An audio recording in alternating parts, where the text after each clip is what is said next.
Hi hello friends, എല്ലാവർക്കും സുമാഷിൻ്റെയും നിധിയുടെയും super വിശേഷത്തിലേക്ക് സ്വാഗതം. അതിനു മുമ്പ് നിങ്ങൾക്ക് ആർക്കെങ്കിലും ഞങ്ങളുടെ ചാനൽ ഇഷ്ടപ്പെട്ടെങ്കിൽ സബ്സ്ക്രൈബ് ചെയ്യുക, ലൈക്ക് ചെയ്യുക, കമൻറ്റ് ചെയ്യുക. പുതിയ പുതിയ വിശേഷങ്ങളൊക്കെ ആയിട്ട് എല്ലാ ദിവസവും എത്തുന്നതായിരിക്കും. അതിനോടൊപ്പം നമ്മൾ അലീനയുടെയും മനുവിൻ്റെയും കഥ എല്ലാ ദിവസവും വൈകുന്നേരം 7:30 വരുന്നുണ്ട്. അതും കൂടെ നിങ്ങൾ കാണാൻ ശ്രമിക്കണം.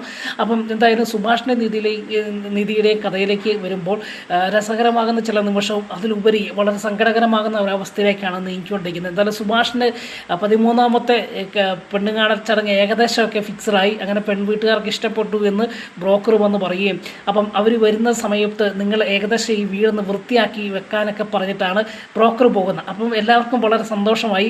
എന്നാൽ ഈ സമയത്ത് സുഭാഷിൻ്റെ അച്ഛൻ തിണ്ണയിൽ നിന്ന് പറയുന്നുണ്ട്, അവർ വന്ന് കണ്ടു കഴിയുമ്പോഴത്തേക്ക് ആ വിവാഹം അങ്ങ് മുടങ്ങിക്കോളും എന്ന് പറഞ്ഞിട്ട് താൻ തൻ്റെ പണി നോക്കി പോകുന്നൊരു ഭാഗമുണ്ട്. ആ സമയത്ത് വളരെ സങ്കടകരമാകുന്ന അവസ്ഥയിലേക്ക് സുഭാഷിൻ്റെ ജീവിതം പോകുന്നു. ഈ സമയത്ത് സുഭാഷിൻ്റെ കല്യാണം ഉറച്ചോ ഇല്ലയോ എന്നറിയാൻ വേണ്ടി തൻ്റെ മുറപ്പെണ്ണ് വരുന്നുണ്ട് കേട്ടോ. അപ്പോൾ ഈ മുറപ്പെണ്ണെന്ന് പറയുമ്പോൾ തൻ്റെ അച്ഛൻ്റെ പെങ്ങളുടെ മോളാണ്.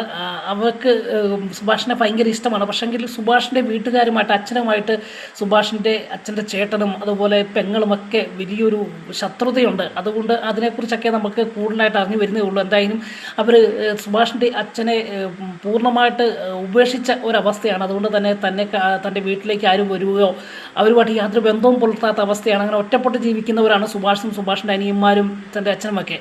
എന്തായാലും അതിൻ്റെയൊക്കെ കഥ പിന്നീട് നമുക്ക് കാണാൻ കഴിയുന്നുണ്ട്. അതിനുശേഷം ഈ ഇടയ്ക്കാണ് ബ്രോക്കർ എന്ന് പറയുന്നത്, ഇഷ്ടപ്പെട്ടു നിന്നെ ഈ കണ്ട പെൺവീട്ടുകാർക്ക് ഇഷ്ടപ്പെട്ടു, അതുകൊണ്ട് എത്രയും വേഗം വീടൊന്ന് മെയിൻറ്റെയിൻ ചെയ്യുക, അവർ വന്ന് കാണുമ്പോൾ നല്ലതായിരിക്കണോ ഇല്ലോ എന്നൊക്കെ പറഞ്ഞിട്ട് പോവുകയാണ്. അപ്പോൾ അതെല്ലാവർക്കും സന്തോഷമായി. അങ്ങനെ നമ്മുടെ സുഭാഷ് തൻ്റെ പണിക്കാരായ ബംഗാളികളെ വിളിച്ച് വരുത്തി വീട് മെയിൻറ്റെയിൻ ചെയ്യുന്നൊരു ഭാഗമാണ്. ഈ സമയത്ത് സുഭാഷിൻ്റെ ഭയം മനസ്സിൽ കിടപ്പുണ്ട്. ഭയം തൻ്റെ അനിയന്മാർ പറയുന്നുണ്ട് കേട്ടോ.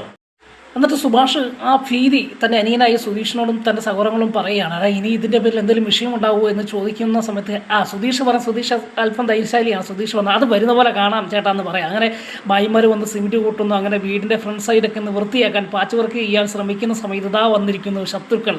ആരാണ്?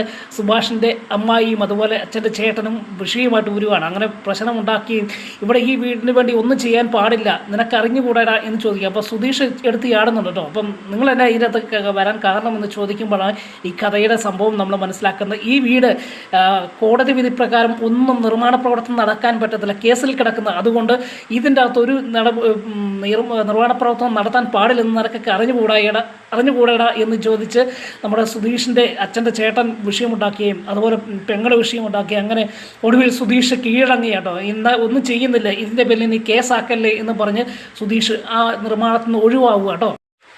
അങ്ങനെ വളരെ നിരാശയോടുകൂടി സുഭാഷ് തൻ്റെ നിർമ്മാണ പ്രവർത്തനം, തൻ്റെ വീട് മെയിൻറ്റെയിൻ ചെയ്യാനുള്ള നിർമ്മാണ പ്രവർത്തനം ഉപേക്ഷിക്കുന്നു. ഇതിൽ സങ്കടം വരുന്ന സുഭാഷിനെയാണ് കാണുന്നത്. ഇതിനിടയ്ക്ക് നമ്മുടെ സുധീഷ് എടുത്തിയാടി പ്രശ്നമുണ്ടാക്കാൻ ശ്രമിക്കുന്നുണ്ട്. പക്ഷേ അതിലെല്ലാം സുഭാഷ് തടയുക കേട്ടോ.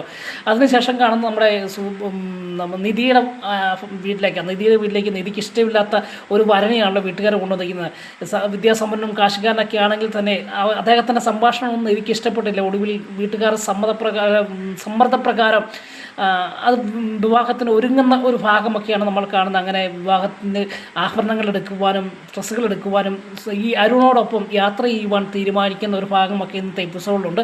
അതിനിടയിലാണ് നമ്മുടെ നിധിയുടെ ജീവിതത്തിലേക്ക് വേറൊരാൾ കടന്നു വരുന്നത്. അത് വേറെ ആരുമല്ല, നമ്മുടെ സുധീഷാണ്. സുഭാഷിൻ്റെ അനിയൻ സുധി നിധിയുടെ ജീവിതത്തിലേക്ക് കടന്നു വരുന്നൊരു ഭാഗങ്ങളൊക്കെ വരുന്ന ദിവസത്തെ എപ്പിസോഡിൽ കാണാം. അവസാന ഭാഗത്ത് കാണുന്ന നമ്മുടെ സുഭാഷിൻ്റെ അച്ഛൻ പൂസായിട്ട് ചെന്ന് തൻ്റെ പെങ്ങളുടെ വീടിന് കല്ലെറിയുകയും അസഭ്യം പറയുകയും ചെയ്യുന്നൊരു ഭാഗങ്ങളൊക്കെ ഉണ്ട്. ആ സമയത്ത് പെട്ടെന്ന് തൻ്റെ ചേട്ടനും പെങ്ങളും വീട്ടിലേക്ക് ഇറങ്ങി വരികയും അങ്ങനെ അവർ തമ്മിൽ വാക്കുതർക്കമുണ്ടാകുകയും ഈ സമയത്ത് ഈ ഇദ്ദേഹത്തിൻ്റെ ഭാസ്കരൻ്റെ പെങ്ങൾ പോലീസിനെ വിളിക്കുമെന്ന് പറയുകയും എന്നാൽ നീ പോലീസിനെ വിളിക്കടി എന്ന് പറഞ്ഞ് ഭീഷണിപ്പെടുത്തുകയും അങ്ങനെ വലിയൊരു കലാപത്തിലേക്ക് പോകുന്ന ഭാഗങ്ങളൊക്കെയാണ് ഇന്നത്തെ എപ്പിസോഡിൻ്റെ അവസാന ഭാഗത്ത്. അതിനിടയിൽ നമ്മുടെ സുഭാഷിൻ്റെ അനിയന്മാർക്കൊക്കെ ചെറിയ ലവർമാരുണ്ട്. പക്ഷേ അവർക്കൊന്നും പെണ്ണുങ്ങളെ ഇഷ്ടമില്ല. പക്ഷേ പെണ്ണുങ്ങൾക്കൊക്കെ തൻ്റെ അനിയന്മാരെ സ്നേഹിക്കുകയൊക്കെ ചെയ്യുന്ന ഒരു ഭാഗങ്ങളൊക്കെ രസകരമാകുന്ന രീതി നമുക്ക് കാണാൻ കഴിയുന്നുണ്ട്. എന്തായാലും വരും ദിവസം മുതൽ ഇതിൻ്റെ ഫുൾ പ്രമോ വിശേഷം റിയൽ വിശേഷം നമ്മൾ ഇടുന്നതായിരിക്കും. അപ്പോൾ നമ്മുടെ ചാനൽ ഇഷ്ടപ്പെടുമെങ്കിൽ സബ്സ്ക്രൈബ് ചെയ്യുക, ലൈക്ക് ചെയ്യുക, കമൻറ്റ് ചെയ്യുക. വീണ്ടും കാണാൻ പറയുക. എല്ലാവർക്കും ഗുഡ് ബൈ.